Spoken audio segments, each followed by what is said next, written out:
ಶ್ರೀ ಗಣಪತಿ ಶಾರದಾ ಗುರುಭ್ಯೋ ನಮಃ. ಯತ್ರ ಯೋಗೇಶ್ವರ ಕೃಷ್ಣೋ ಯತ್ರ ಪಾರ್ಥೋ ಧನುರ್ಧರಃ ತತ್ರ ಶ್ರೀ ವಿಜಯ ಭೂತಿರ್ಧ್ರುವ ನೀತಿರ್ಮತಿರ್ಮಮ.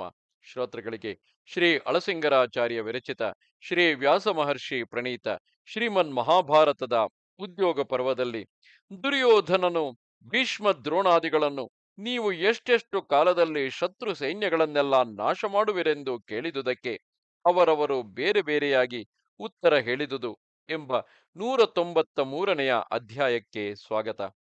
ಧೃತರಾಷ್ಟ್ರ ಮಹಾರಾಜ ಸಂಜಯನು ಹೇಳುತ್ತಿರುವನು, ಕೇಳು. ಆ ರಾತ್ರಿಯು ಕಳೆದು ಬೆಳಗಾದ ಮೇಲೆ ನಿನ್ನ ಮಗನು ಎಲ್ಲ ಸೈನ್ಯವು ಸೇರಿದ್ದ ಕಾಲದಲ್ಲಿ ಭೀಷ್ಮಾಚಾರ್ಯನನ್ನು ಕುರಿತು ಹೀಗೆಂದು ಪ್ರಶ್ನೆ ಮಾಡಿದನು. ಓ ಗಾಂಗೇಯ, ಪಾಂಡವರಲ್ಲಿ ಆನೆಗಳು, ಕುದುರೆಗಳು, ಪದಾತಿಗಳು ಹೆಚ್ಚಾಗಿರುವವೆಂದು, ಅದು ಅನೇಕ ಮಹಾರಥರಿಂದ ತುಂಬಿರುವುದೆಂದು ಹೇಳಿದೆ. ಅಲ್ಲದೆ ಮಹಾಧನುರ್ಧಾರಿಗಳು, ದಿಕ್ಪಾಲಕರಿಗೆ ಸಮಾನರು ಆದ ಭೀಮ, ಅರ್ಜುನ, ದೃಷ್ಟದ್ಯುಮ್ನನೇ ಮೊದಲಾದ ವೀರರಿಂದ ಪರಿರಕ್ಷಿತವಾದುದೆಂದು, ಮಹಾ ಸಮುದ್ರದಂತೆ ದೊಡ್ಡದಾದ ಆ ಪಾಂಡವ ಸೈನ್ಯವನ್ನು ಅಡಗಿಸುವುದಾಗಲಿ, ತಡೆಯುವುದಾಗಲಿ, ಕಟ್ಟೊಡೆಯುವುದಾಗಲಿ ದೇವತೆಗಳಿಂದಾದರೂ ಅಸಾಧ್ಯವೆಂದು ನೀನು ಹೇಳಿದೆ. ಹಾಗಿದ್ದಲ್ಲಿ ಆ ಸೈನ್ಯವನ್ನು ನೀನು ಪೂರ್ಣವಾಗಿ ನಾಶ ಹೊಂದಿಸುವುದಕ್ಕೆ ಎಷ್ಟು ಕಾಲವೂ ಬೇಕು?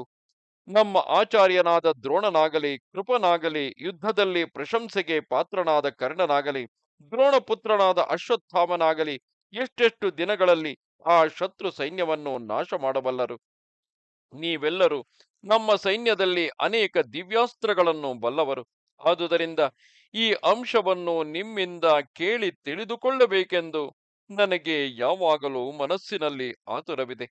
ಅದನ್ನು ತಿಳಿಸಬೇಕು ಎಂದನು. ಅದಕ್ಕೆ ಆ ಭೀಷ್ಮನು, ಓ ಕೌರವರಾಜ, ಈ ವಿಷಯವನ್ನು ನೀನು ಕೇಳಬೇಕಾದುದು ನ್ಯಾಯವೇ. ಶತ್ರುರಾಜರ ಬಲಾಬಲಗಳನ್ನು ನೀನು ತಿಳಿದಿರಬೇಕಾದುದು ಅವಶ್ಯವು. ಯುದ್ಧದಲ್ಲಿ ನನ್ನ ಶಕ್ತಿಯ ಪರಮಾವಧಿ ಎಷ್ಟೆಂಬುದನ್ನು ನಾನು ತಿಳಿಸುವೆನು ಕೇಳು. ಮತ್ತು ನನ್ನ ಶಸ್ತ್ರ ವೀರ್ಯವೆಂಥದು, ನನ್ನ ಭುಜಬಲವೆಂಥದು ಎಂಬುದನ್ನು ತಿಳಿಸುವೆನು. ಸಾಮಾನ್ಯವಾಗಿ ಯುದ್ಧರಂಗದಲ್ಲಿ ನ್ಯಾಯವಾಗಿ ಯುದ್ಧ ಮಾಡುವವನೊಂದಿಗೆ ನ್ಯಾಯವಾಗಿಯೇ ಯುದ್ಧ ಮಾಡಬೇಕು.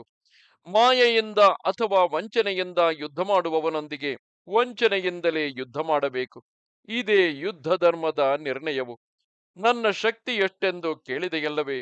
ನಾನು ಯುದ್ಧ ಮಾಡುವವರೆಗೆ ದಿನವೊಂದಕ್ಕೆ 10,000 ಮಂದಿ ಸಾಧಾರಣ ವೀರರನ್ನು, 1,000 ಮಂದಿ ರಥಿಕರನ್ನು ನನ್ನ ಭಾಗಕ್ಕಿಟ್ಟುಕೊಂಡು ಅವರನ್ನು ಕೊಲ್ಲುವೆನು. ಇದೇ ನಾನು ಮಾಡತಕ್ಕ ಕೆಲಸವು.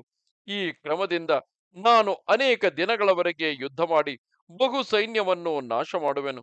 ನಾನು ಯುದ್ಧದಲ್ಲಿ ನಿಂತು ನನ್ನ ಮಹಾಸ್ತ್ರಗಳನ್ನೆಲ್ಲ ಉಪಯೋಗಿಸಿ 100,000 ಲೆಕ್ಕದಿಂದ ಸೈನ್ಯಗಳನ್ನು ಕೊಲ್ಲುತ್ತಾ ಬಂದರು ಎಲ್ಲವನ್ನೂ ಸಂಪೂರ್ಣವಾಗಿ ನಾಶ ಮಾಡುವುದಕ್ಕೆ 1 ತಿಂಗಳ ಕಾಲವೂ ಬೇಕು ಎಂದನು.